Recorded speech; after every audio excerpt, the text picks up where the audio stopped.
Good morning mga bossing! Welcome to my channel, White Angel 1111. Good morning! Good morning sa iyo, Taurus. Ang reading mo ito ay mensahe sa kabuuan ng September. Good morning, Taurus. Kung di ka pa nakapag-subscribe sa aking channel, please subscribe.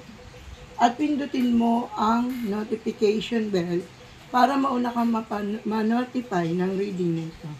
Good morning sa iyo, Taurus.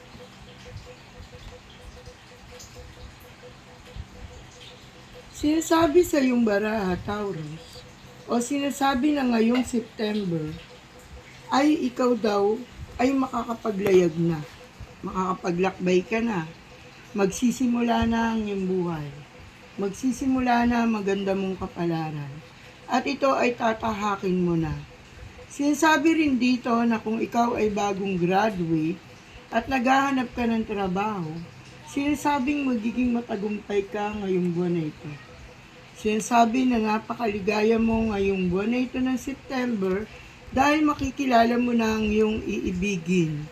Sinasabi rin dito na ikaw raw ay makakatagpo ng karapat-dapat na hanap buhay para sa iyo. Yung tinapos mo, ang siyang matatagpuan mo na makapagbibigay sa iyo ng katuparan ng iyong pangarap. Halimbawa, nagtapos ka ng accounting. May kaugnayan dito talaga ang makukuha mong trabaho. Sinasabi na ang profesyon mo ay mataas at magiging matagumpay.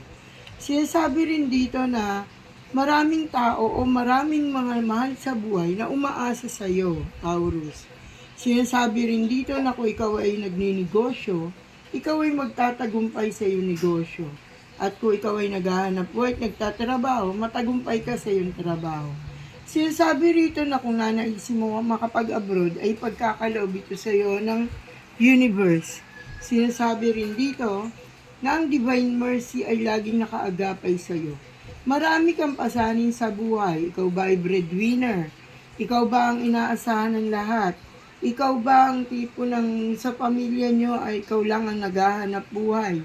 Sinasabi rito na ang lahat ng ito ay kakayanin mo dahil ikaw ay mapagmahal sa magulang, sa kapatid, at sa mga iyong pamilya. Lalo na yung mga pamilyadong tao na rito. Sila yung mga tinatag na seryoso sa buhay. Ang Taurus ay sinasabi na mapalad sa paglalakbay. Kung kung ikaw ay nagpaplano ng iyong pag-abroad, gawin na ito hanggat maaga pa. Ngayon, third session ng taon na ito. Dahil bago matapos ang taong ito, sinasabing magniningning ang iyong kapalaran. Sinasabi na sisinagang ka na magandang buhay at pagkakataon. Sinasabi na kailangan mo rin maging masinop at mag-ipon.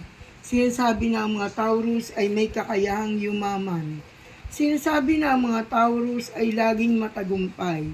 Sinasabi rito na kung ikaw man ay mabigo, sinasabi na ito ay iyong mapapaglabanan sapagkat ang Taurus ay may katatagan at katapangan sa buhay. Sinasabi na hindi siya kayang ilugmok ng sino man o ng anuman para siya ay mawala ng pag-asa. Sinasabi na punong-puno ka ng pag-asa ngayong September na ito na magaganap ang magandang kapalaran para sa iyo. Alam ng Panginoon kung anong iyong hinihingi.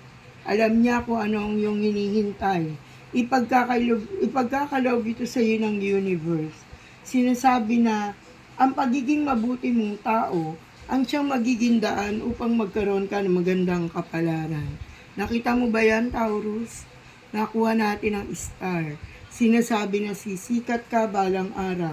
Kung ikaw ay nasa panahon ng pagmumodelo, pag-aartista, pagbablog, at kung ano-ano pa na may kaugnayan sa social media, sinasabi sa iyo ng iyong kapalaran na makikilala ka balang araw. Sinasabi ng ating cards na ikaw daw ay magniningning at sisikatan, matutong humawak ng pera. Sinasabi na madaling lapitan ng Taurus, madaling mauto at kung ano-ano pa. Madali siyang mabuli ng kanyang mga kaibigan. Sinasabi rito na iwasan mo ang mga barkadang hindi dapat para sa iyo. Dahil lang yung pagiging tahimik na tao ang siyang nagiging dahilan upang ikaw ay kanilang husgahan. Sinasabi rito ng mga Taurus na hindi pa naikakasal ay may pagkakataon na magpakasal lalo na yung matagal na nagsasama. Sinasabi rin dito na maraming taong humihingi ng tulong sa iyo, maraming nangungutang, maraming gustong pumasok sa iyong buhay.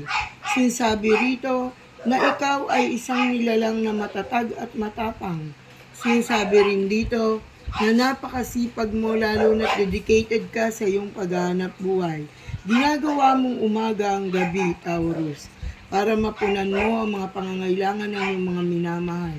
Napakaganda ng cards mo ngayong September na ito, sapagkat lahat ng pagniningning ay nasa iyo.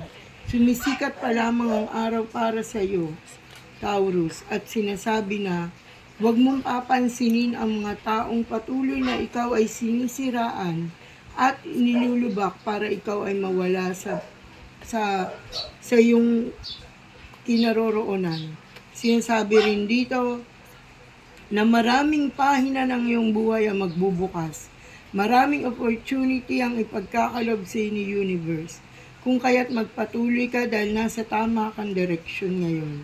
Sinasabi rito na mapagpala ang huling taon ng iyong buhay. Sinasabi na bago matapos ang 2023 ay naipagkaloob na sa iyo ang iyong hinihingi, ang iyong minamanifest, ang iyong wish.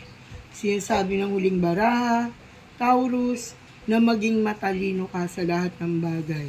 Sapagkat ang pagiging matalino at pag-aaral ng yan, ang siya magiging daan upang hindi ka malugmok ng kahirapan at ng kung ano paman, at hindi ka kailanman magapi ng kalungkutan at kasawian sa buhay. Wala akong nakita na kalungkutan para sa iyo, Taurus. Ang iyong pag-ibig ay masagana, maligaya, at ayon sa iyong kalusugan, ikaw ay walang karamdaman. Kaya't dapat na magpatuloy ka sa maganda mong hinaharap. Thank you for watching, Taurus.